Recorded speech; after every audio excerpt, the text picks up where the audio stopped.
Bismillahirrahmanirrahim. Ikhwan fillah yang dimuliakan oleh Allah, sebelum kita berdoa dan munajat mengakhiri majelis kita,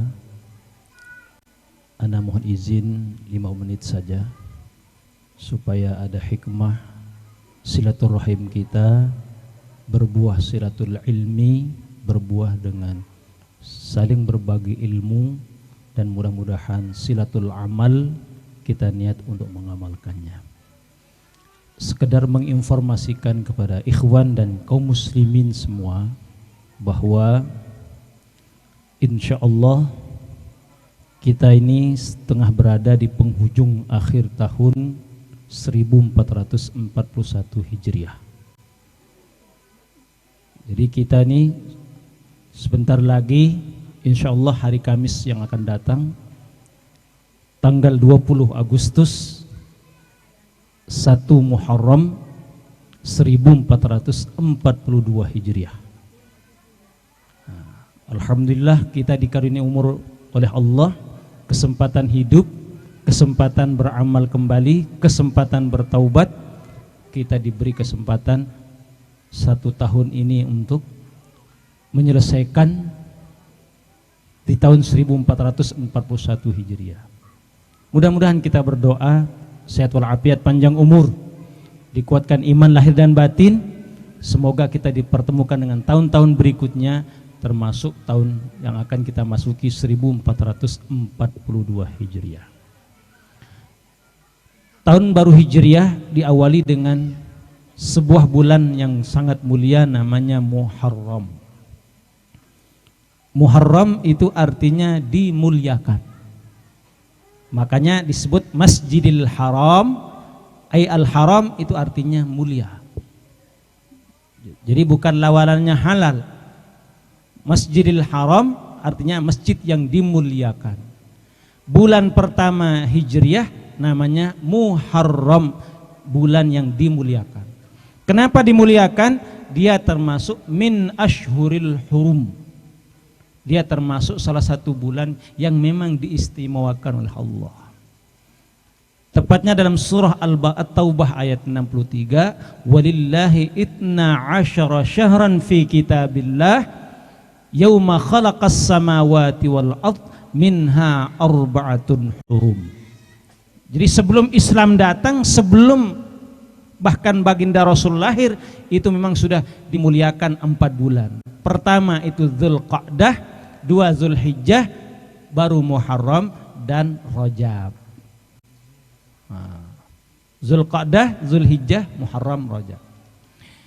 Ditambah kemuliaannya lagi karena memang diistimewakan oleh Allah, ada bulan, ada hari namanya Asyura. Yauma Asyura. Asyura diambil kata al-asyarah. Asyarah artinya 10. Al-ashir hari ke-10. Masyhurlah ini disebut bulan Syura kalau penanggalan Jawa. Maka istilah lahir Syura itu dari kata asyarah itu.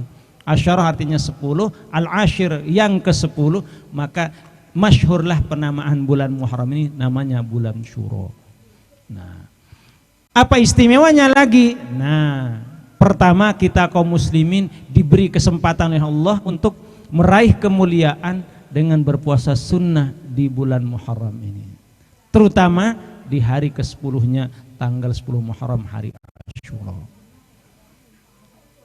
An Abi Qatadah Al-Ansari radhiyallahu anhu qala, hadis ini sahih dalam hadis kitab Imam Muslim, kana Rasulullah sallallahu alaihi wasallam su'ila an saumi yaumi Asyura. Rasulullah pernah ditanya tentang puasa hari Asyura. Beliau menjawab, yukaffirus sanatal madiyah. Itu akan mampu menghapus dosa-dosamu setahun setahun yang lalu. Dosa-dosa kecil. Kalau dosa besar dengan taubat, dosa besar dengan istighfar dan istitabah kepada Allah. Lumayan, alhamdulillah. Korting dosa, diskon dosa 1 tahun. Nah, inilah kemuliaan yang dibuka oleh Allah. Sahih hadisnya, dan memang sebelum Islam datang di zaman jahiliyah, memang umat jahiliyah sudah berpuasa hari Asyura itu. Ketika Rasulullah lamma qadimal Madinah, beliau tiba di kota Madinah, wajada Yahudiyan yasumuhu, beliau mendapati orang Yahudi juga berpuasa pada hari ke-10 Muharram. Rasul tanya, kenapa inti berpuasa? Kenapa antum berpuasa tanggal 10 Muharram ini? Ini untuk menghormati kemuliaan yang Allah berikan kepada Nabi Musa alaihissalam ketika menyelamatkan Bani Israel dari kejaran Fir'aun sehingga menyeberangkan mereka dari Laut Merah, kemudian akhirnya ditenggelamkan Fir'aun beserta seluruh bala tentaranya. Kami ingat itu peristiwa yang luar biasa, dan peristiwa ini besar, maka kami sambut dengan berpuasa sunnah hari ke-10 Muharram. Akhirnya Rasulullah bersabda, kalau begitu nahnu ahaqqu bi Musa alaihissalam, kita orang beriman lebih berhak menghormati saudaraku Musa alaihissalam. Fasumu, wahai para sahabat, kita berpuasa. Nah, maka orang Yahudi berpuasa tanggal 10 Muharram, maka Rasulullah perintahkan supaya menyalahi perbuatan orang Yahudi, maka berpuasalah sehari sebelumnya. Nah, hari ke-9-nya namanya hari Tasu'a. Imam Ibnu Hajar menambahkan lebih afdal lagi kita berpuasa 3 hari supaya sangat beda dengan orang Yahudi. Puasa tanggal 9, puasa tanggal 10, dan puasa tanggal 11. Tasu'a, Asyura, dan tak bernama. Itu tanggal 11. Ikhwan billah, maka para ulama membagi bulan Muharram ini bagaimana? Puasakah?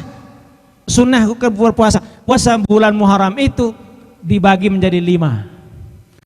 Pertama, sunnah berpuasa sebulan penuh kalau mampu dan sanggup, sehat, tidak ada halangan. Sebulan penuh, tidak ada larangan, tidak ada ulama yang membantah, bahkan dianjurkan.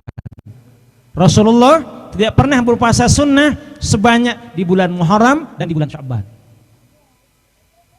Puasa sebulan penuh, ini nomor 1. Kalau tidak mampu puasa sebulan penuh, boleh yang kedua 10 hari saja, dari tanggal 1 hari Kamis depan nih sampai tanggal 10 Muharram, 10 hari. Alhamdulillah. Tidak mampu berpuasa 10 hari karena sibuk, bolehlah ambil yang nomor 3, puasa 3 hari. Mana itu? Tasu'a ke-9, Asyura ke-10, dan puasa tanggal 11. Tidak mampu 3 hari, bolehlah puasa 2 hari, Tasu'a dan Asyura nomor 4.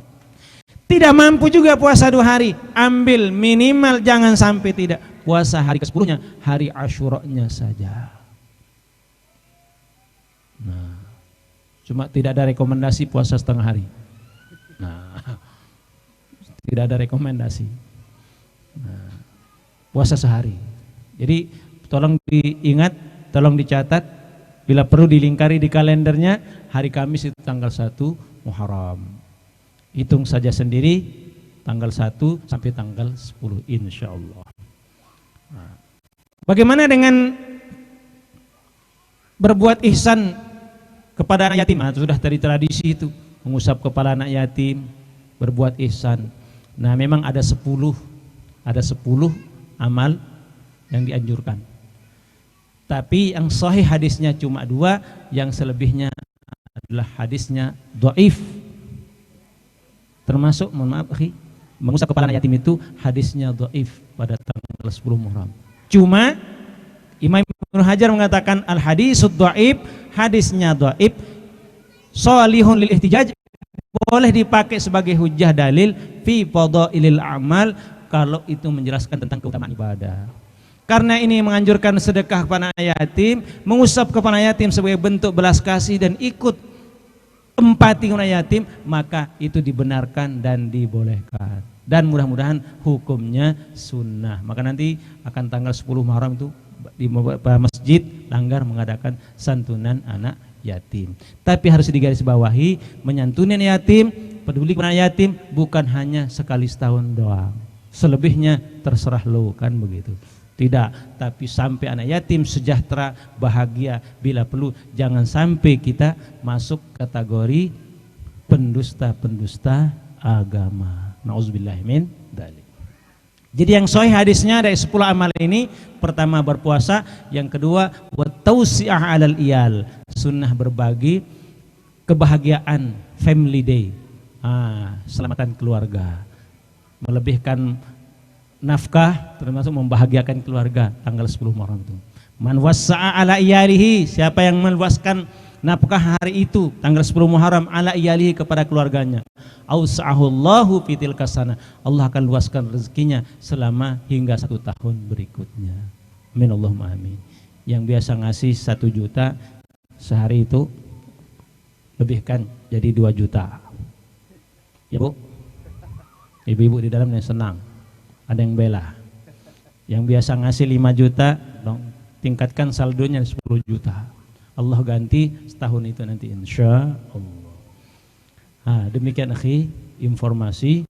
Dan tanggal 10 Muharram itu juga terjadi 10 peristiwa yang terjadi pada Anbiya dan Rasul, maka sering disebut hari Asyura. Termasuk peristiwa yang tidak bisa dilupakan dalam penganut Syiah, sekte Syiah di Iran, adalah peristiwa terbunuhnya cucu baginda Rasulullah SAW, Sayyidina Husain bin Ali bin Abdul Muttalib, yang dikenal dengan peristiwa Karbala yang terjadi tanggal 10 Muharram tahun ke-60 Hijriah, 61 Hijriah, bertepatan dengan 10 Oktober 680 Masehi.